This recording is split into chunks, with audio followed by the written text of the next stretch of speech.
Famcast Media, bitch.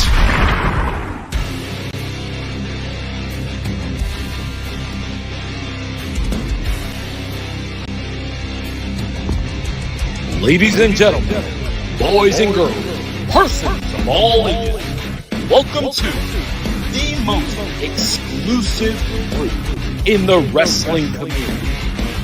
And now, your hosts, first, from Guadalajara, Puerto Rico, Macho Rodriguez, and his tag team partner from New Brunswick, Canada, God's gift, Tyler Taylor!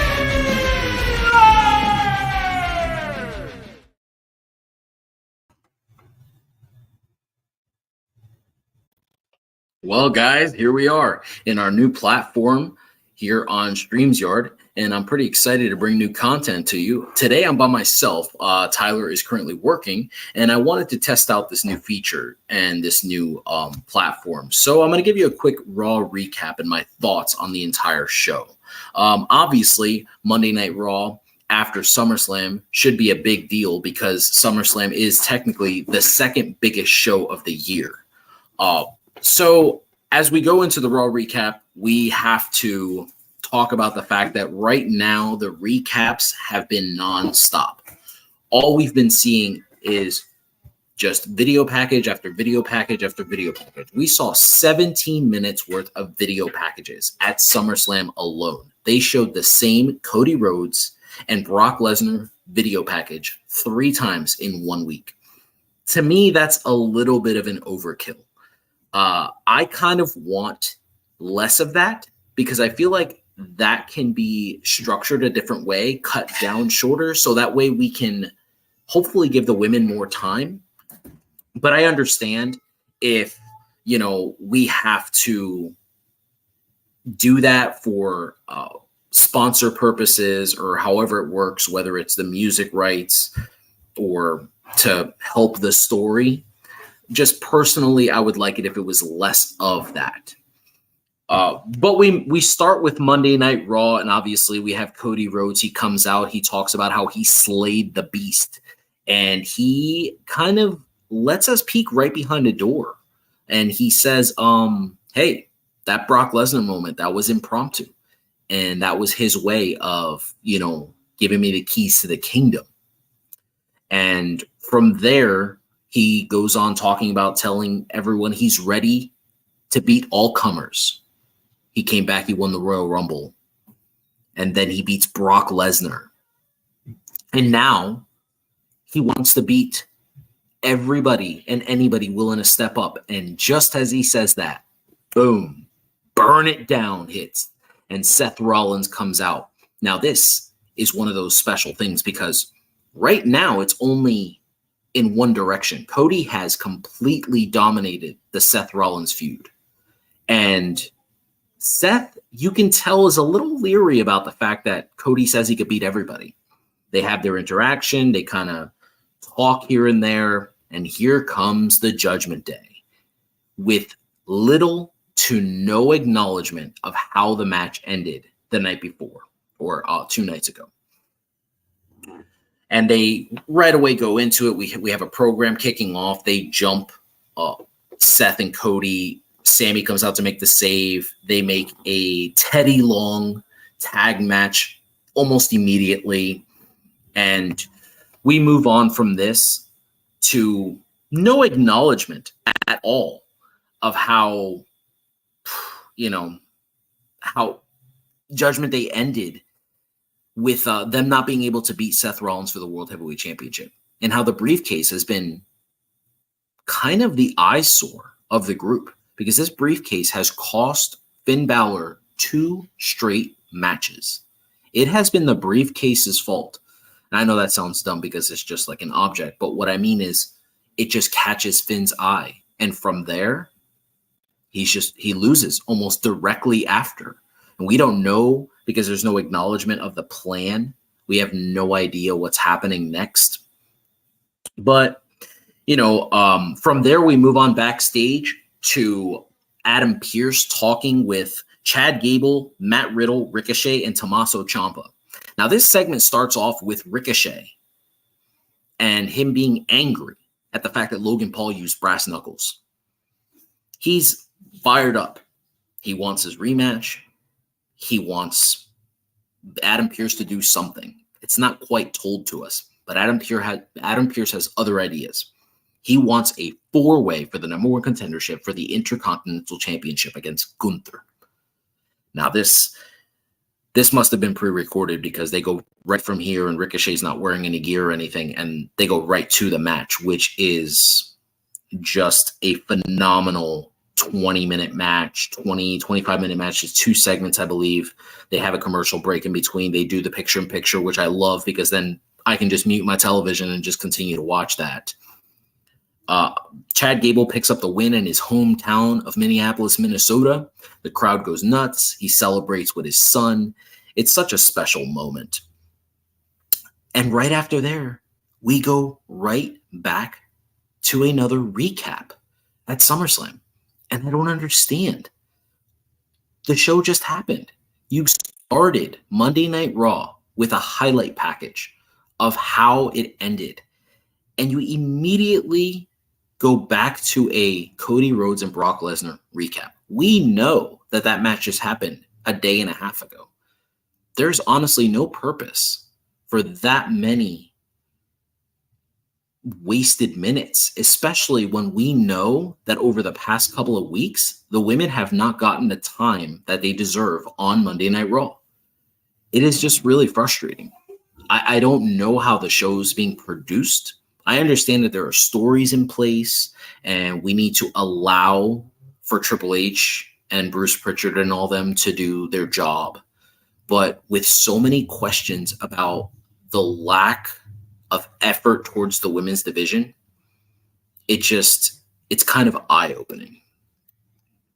Right after the Cody and Brock segment, we have a backstage with Cody, Sammy, and Seth, where Seth is pretty much telling Cody he doesn't trust him at all. They decide that they're going to do this because they want to take out the Judgment Day. They drop Kevin Owens' name. And then, not to beat the drum here, but we go right from there into another video package, this time of a different show's performer. And we have a video recap package of the Tribal Combat. Why not save that for SmackDown? Why not get people excited to watch SmackDown? There are people that don't have the opportunity to have Peacock, to watch SummerSlam. Give them excitement for Friday. Let's draw people in. Let's leave them with questions, as Eric Bischoff used to say. Leave everyone with questions. But I don't know, something happens there, and they just decided to, waste minutes on a video package for SmackDown wrestlers. I understand this is a little bit different than Cody and Brock because Roman Reigns is the company. He's the main guy. He's the main face. It just doesn't really seem to make any sense to me. Moving on, we have The Miz, who looks dapper, getting ready for a photo shoot, only to see another SmackDown superstar on Monday Night Raw, the winner of the Slim Jim Battle Royal, L.A. Knight. Yeah. And obviously The Miz is upset. So, we go to commercial. We come back to this one-on-one match that was just spectacular. I got to be honest with you. I can watch Bronson Reed and Shinsuke Nakamura work every single week and be super happy and thrilled. They work so well together. It's one of those matchups where you can tack on the title, fight forever. That's my opinion of the two. I'm a massive fan of Bronson Reed. I don't think we have enough big men in the sport today. So I just look forward to when he wrestles. I love his entrance. Seeing him live, seeing how massive this dude is, seeing his cool entrance, how it kind of has the Godzilla vibe. I'm I'm hooked, man. And obviously, you know how cool Shinsuke Nakamura's entrance is. It's one of the most classic entrances in pro wrestling over the past decade. The match itself was really good. Shinsuke Nakamura picks up the win after the Kinshasa.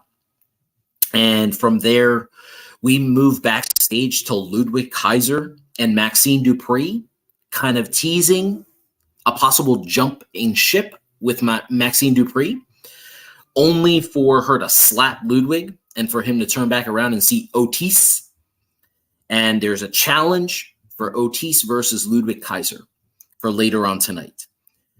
We go from there right to Becky Lynch and Trish Stratus and another recap. And we have, Becky in the ring talking about her, just wanting this to be over, wanting to finish this up, wanting to do the greatest of the generation versus the greatest of this generation. I mean, that's a great tagline. That should be the tagline going into next week for Monday Night Raw in Canada.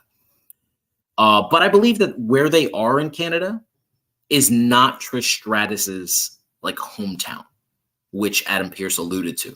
It's a great tweet by Trish Stratus. If you have the time, go back and look at it. It's hilarious. Zoe Stark comes in, tries to manipulate Becky Lynch into waving the, ban from ringside. But as she's doing that, we have Shayna Baszler, who just walks in and looks completely annihilated. I mean, I'm curious to know how Ronda Rousey looks, because Shayna looks like she's been through a real fight. Her eye is almost shut. She's got a wrist bandage on, her elbows taped up. And immediately as she lets the crowd know, hey, I'm the reason Ronda Rousey's gone, they start chanting, "Thank you, Shayna," which is probably the first time in her career that's ever happened. So from there, Becky uses Zoe's manipulation tactics, and she manipulates these two women into having a match for themselves. Clearly, the push is on for Shayna Baszler because she comes out with the win. And from there, we go to a backstage segment with Finn Balor and JD McDonough. Where has JD been for weeks, guys? Honestly, where has he been? Because we finally see this, and JD looks good, man. Hair slicked back, nice suit. Only for Damian Priest, Senor Money in the Bank, to confront Finn Balor, asking why he didn't come out with the Judgment Day, why he came out separately to attack Seth and Cody. Only for Finn to say, I thought we were just making up our own plans now, since you didn't stick to the plan. Right away, casting the blame on Damian Priest. For Damian to say, "Eso boche, papi." Right away, that's just chatter. You didn't win, and it is not my fault that you didn't win. And right as this happens, they have a confrontation. It's broken up by Rhea Ripley, who was alluded to by Triple H during the scrum that she may or may not be the leader of the group. Honestly, guys, it feels like she is the leader of the group, and I love that. That is phenomenal because she is one of the bright spots of wrestling in total. So if she has that leadership role, that leadership quality on top of the character that she's already displaying, on top of her managing Dom and helping him with his career, also running the women's division, it's clear as day that this is like Becky Lynch 2.0. They are putting all of their eggs in Rhea's basket, and I love that. She separates them. They get back to their,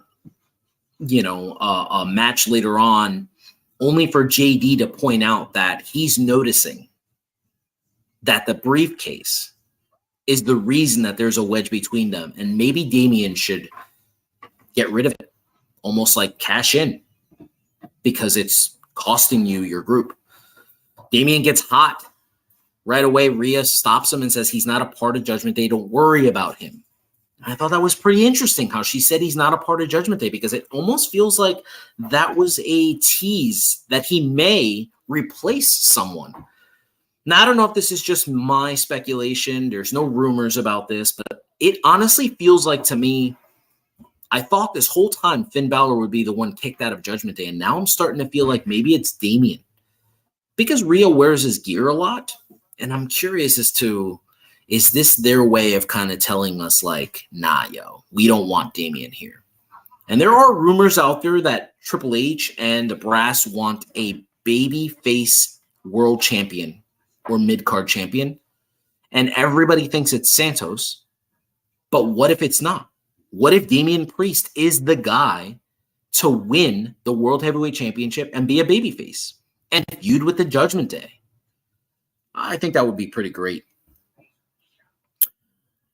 So, moving on from there, we got the Ludwig Kaiser versus Otis match. Kaiser wins, off a distraction. And we go backstage to see JD McDonough has just laid waste to Sami Zayn. I mean, damn, man, Sami can't catch a break. Right after this, we see that the Miz he enters the ring and starts whining about LA Knight, only for the music to hit and LA Knight to come out to tell everyone that he's in the building. But it's not what you think, guys. He's following directions of the vet. The Miz points out that LA Knight hasn't gone around and shook everyone's hand. He hasn't introduced himself. That's the first thing LA Knight does.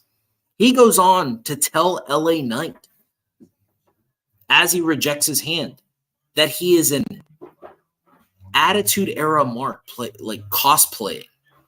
That is, what a line, guys. What a line.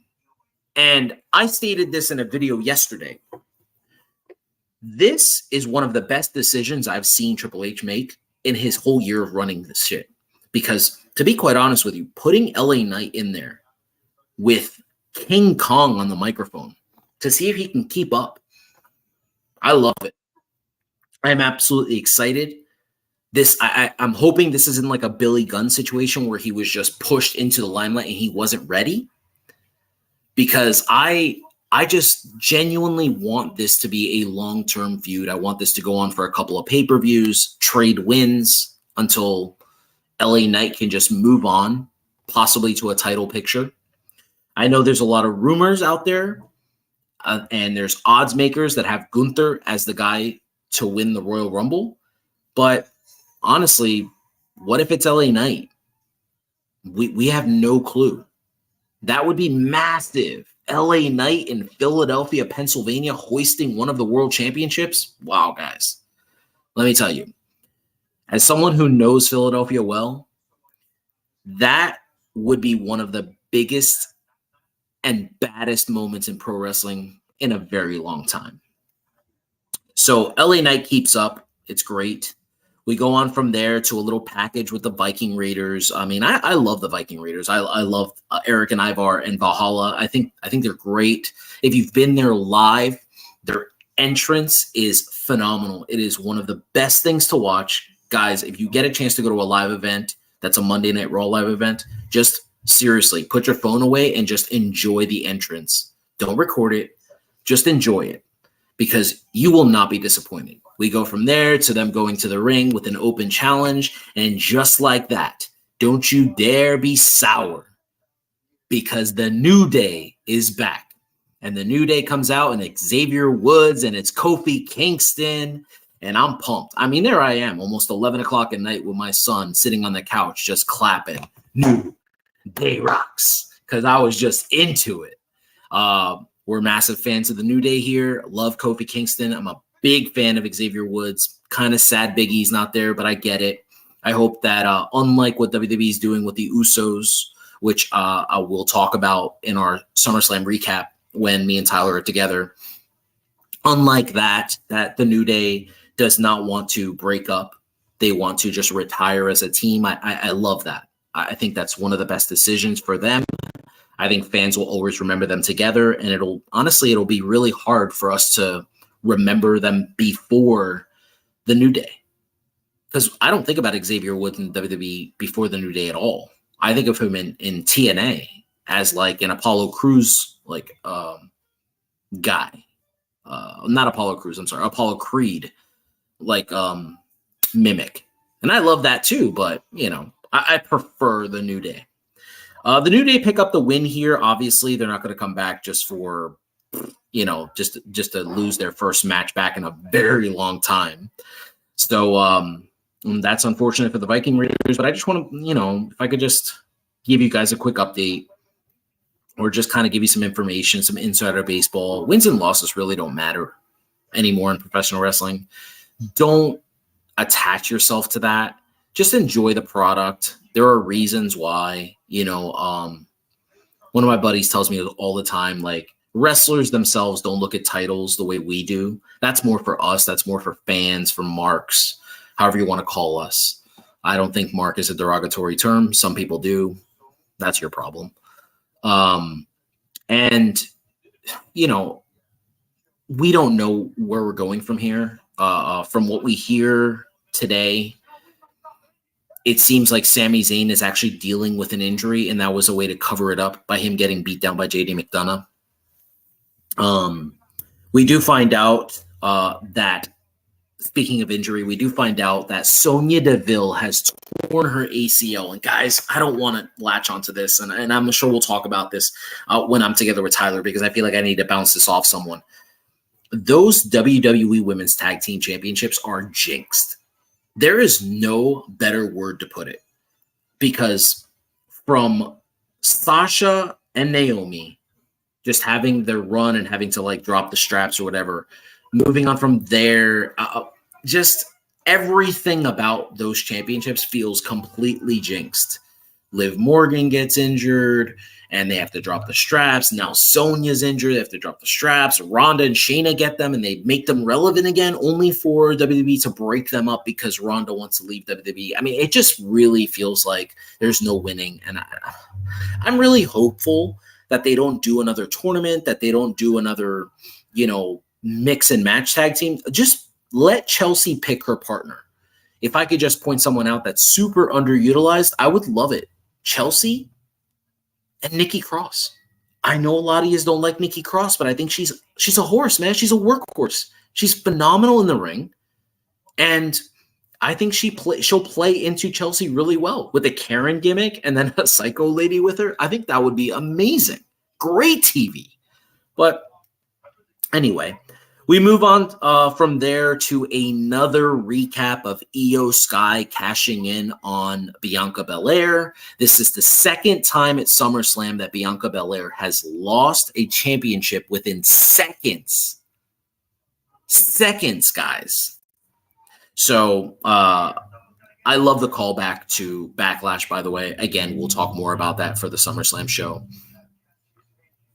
We move on from there to the main event of the evening. That was a really good main event, guys. I mean, I'll be honest with you. I remember sitting there with my son last night and just telling him, oh, there's no way the Judgment Day loses. Like, just kind of trying to pretend like I know what I'm talking about, only for the Judgment Day to lose. And I just didn't expect them to finish off the show with the babyfaces standing tall. It didn't leave us with any questions. Seth and Cody shake hands. It just felt really awkward, very clunky. It just wasn't the ending I was expecting. And then right after that, as they're celebrating and you see Sami Zayn on one turnbuckle, Shinsuke Nakamura, he did not get on a turnbuckle. He's just smiling, looking at these three guys. And you're like, well, this is interesting. I guess there's been reports that they want to use him as like an edgier character. And just like that, with no warning, he hits Seth Rollins with a Kinshasa. Now, Monday Night Raw was won by Shinsuke Nakamura. He asserts himself dominant by beating Bronson Reed. He volunteers to take Sami Zayn's place. They win the match in large part due to his in-ring work. We're just talking about the story now. And then right as we're celebrating, here are the questions. Why, Shin? Why? So I'm excited for next week on Monday Night Raw. I'm sure we're going to continue this whole recap thing. If I could just point this out, the women had very minimal time again. It just feels like little by little, they just don't have a ton of time. But hopefully that'll change soon. I did see that there's a massive hashtag trending WWE Women Deserve Better. It has spurned into AEW Women Deserve Better, but this is a WWE show. So, we'll talk about that another time. I just wanted to give you guys a quick Raw recap, something you can just watch, while you're fixing dinner with the kids, or, you can listen to on your earphones. If you want to listen to us more, we're going to post about 2 shows a week. We're going to do a recap for both shows, and then we will do our weekly Wrestle Talk. Don't forget that this weekend we will be posting part 2 of Wrestler Spotlight of the Heartbreak Kid Shawn Michaels, the greatest of all time, universally loved. So I personally thought that he deserved a part 2 because he has had 2 different parts of his career. We get the tights Shawn Michaels, and then we get the pants Shawn Michaels. And I would love to know who you guys like more. If you want to follow me on TikTok, it's BORICUA.LOU, and we can interact there. And if you want to follow Tyler on Twitter, it's at Grizzly Canadian. You can follow me on Twitter as well at Must Wrestling. Look forward to hearing from you guys. Thank you so much for being here with me, and I'm out.